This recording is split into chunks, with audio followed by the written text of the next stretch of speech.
Welcome back. One final point before we go tonight.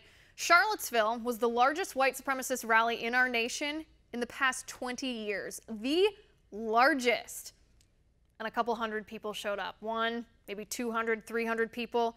Out of 300 million Americans, a measly 200 racists.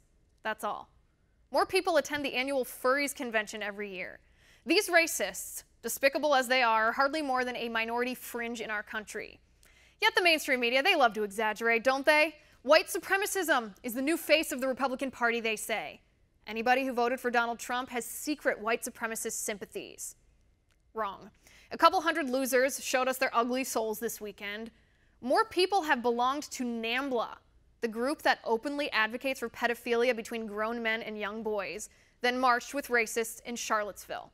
More people worship in the Church of Satan every single day than marched with racists in the streets of America.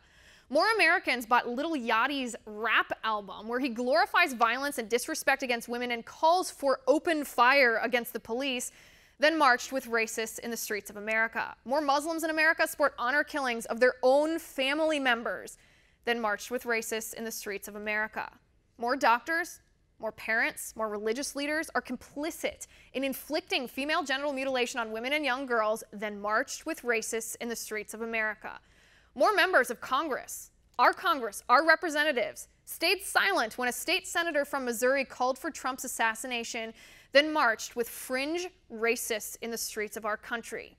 Yet to the progressive left, none of that's worth the outrage or the media coverage. But pretending white supremacism is tied to Donald Trump, well, that will gin up outrage. That'll win Democrat votes. So let's go with that narrative, they say. Well, that narrative, that's a dirty lie. The Democrats want you to think white supremacy is pervading our nation, an enormous movement sweeping our cities, they say. They want you to feel the visceral fear of racism, so that in the end, you'll be so afraid you're voting for a racist if you cast your vote for any candidate other than a Democrat.